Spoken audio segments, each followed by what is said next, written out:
wind down our panel, but I thought it would be nice if each of you would give some words of advice to our current students about getting involved somehow in philanthropy, even if you don't have a lot of money. And you spoke about time, talent, and maybe that's some of the things you can each focus on with some parting words of advice.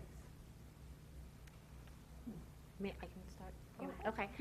I think for any young individual who really wants to start and be a part of philanthropy, I know we don't like the word volunteer, but it really is all about the volunteers. Every nonprofit, every organization loves their volunteers, and you can make such a big difference as a volunteer. And you know, I volunteered for organizations, but it's really that idea of learning about an organization is such an important key, is learning about the philanthropic sector, which I think is such a unique sector of itself, and it's such a strong sector that it's a great way for you to learn about it and to kind of see what's out there. A lot of people don't realize that there's a career, there's a life in philanthropy, and you know, for me, going into finance off the bat from college, you know, that's what I came to school to study, so that obviously makes sense, you know, but now that I work in philanthropy, you know, I can still be, I'm not a coordinator,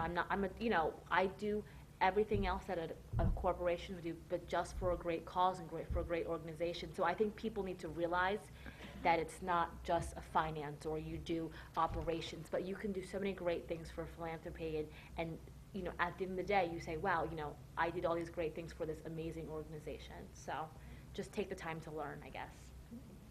Find your passion and look for something that is going to drive you to excel and just find your passion and stick with it, and it will be something that you can continue through your whole life. The only thing I would add, and you know, those are great, is you can start today. You don't have to wait.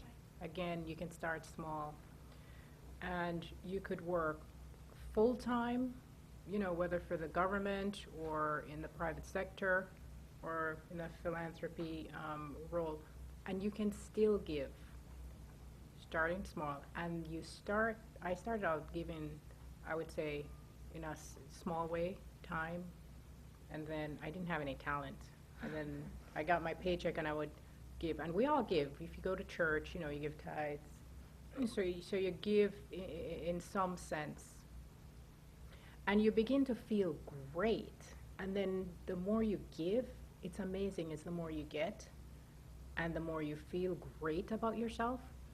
It's really, it's, some people would say, oh, you're so kind, and you know, it's altruistic and the like, and I'm like, no, it's really selfish. I give, it feels great, and the more I give is the more I get. So you can start today, start tomorrow if you know, want to sleep on it, but just start. Don't wait, just start. Well, thank you, Annie. I just recently saw a documentary on what makes people happy, and one of the things they found were that people who give more and do things like random acts of kindness report being happier. So you guys are living proof of that. And we want to thank you.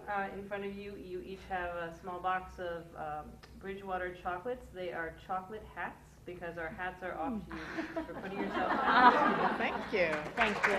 Thank you.